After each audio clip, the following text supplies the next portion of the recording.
Professor Ghosh, solutions. You know, this is an annual problem. We've seen reports, ecological reports on the Western Ghats, which I'm particularly fond of because I come from that part of the country, and in every instance there are routine violations that are taking place. Kerala has been affected, Goa has been affected, Karnataka has been affected. Now we are seeing the impact of violations that take place in the Himalayan range this year. Do you see a solution? I mean, you know, the Ministry of Environment, and I hope the Environment Minister is watching. I hope that senior people in government are watching, because they are the ones who have to give us the answers. But I ask you today, do you believe that there is a solution? There are certainly probably no silver bullets out there, but is there a plan that can be put in place? Definitely there is a need, and I agree with Sunita. I mean, this is what, I mean, we know the solution. We know that we have to go for a sustainable development. We cannot really go for a random kind of development, which has been happening, and this is the priority. And I mean, adding to that, the other thing what is also needed is that given the present scenario, let's say, you know, we know that development that has been taken place that were kind of at many places that were random and that were not really environmentally sustainable, because of which we are seeing increased risks. But you know, what has happened? Can we have a solution, or can we really reduce the risk?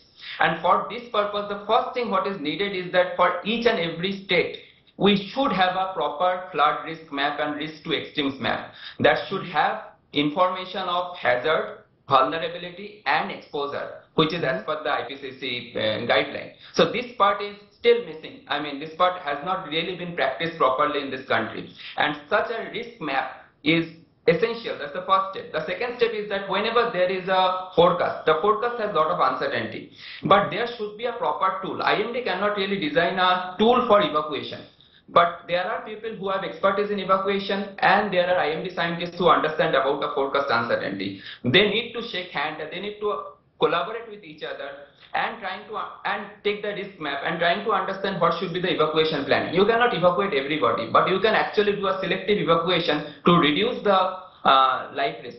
These are some of the things which are really needed. How to make decision under uncertainty, because forecasts have uncertainty, projections have uncertainty, and we have to live in an uncertain world. But how to really make the decisions, that's what is very important, and that part is totally missing. So first thing is that generating risk map. Second thing is that given a forecast and uncertainty, how to make decisions. And third thing is that generating decision tools. So whenever there is a forecast, immediately our decision tools, I mean following the decision tools, some decisions can be made so that we can reduce the risk. These are some of the things which are needed. You're giving us specific things that can be done even now right away, including specific plans that can be put in place that do not require a sort of long-term vision but immediate action. But Sunita Narayan, in conclusion, you know, as you said, we'll be probably back next year, same time again, with some other part of the country which suddenly finds itself under a similar climate emergency.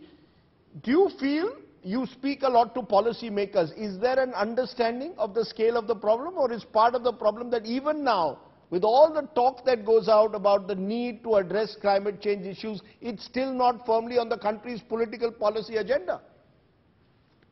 No, Rajiv, I would not agree with that. I think today climate change is in our face. I mean, whether we like it or not, we are seeing the impacts of climate change, and they are horrendous.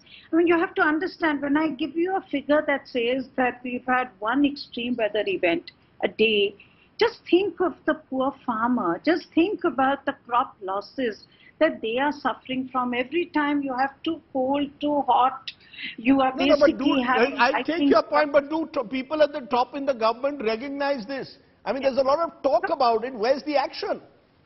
No, I think that's the point. I think, so there is recognition. Let me start with the fact that I have been working in the field of environment now for many decades. I can tell you today there is recognition, and you can say that's a good sign. But for somebody like me who's been at this for so long, I will say that's not good enough, because there's not enough action. We are still not walking the talk. And problem is, walking the talk means taking some really tough decisions. Let's take the visuals on your screen today.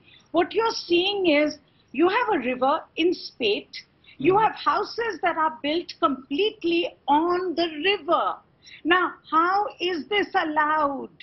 Why is this allowed? This is the first thing that is part of any manual that says that you need to make sure that you do not have houses built in the flood prone areas. But these happen because we don't have municipalities which will take control of things. We don't have governments which are willing to say, no, I'm sorry, this is a no-go area, and today with climate change it's going to get worse. So for me, I think the most important thing and the most important message I want to give is that we've had a whole age of maldevelopment, particularly when it comes to the Himalayas.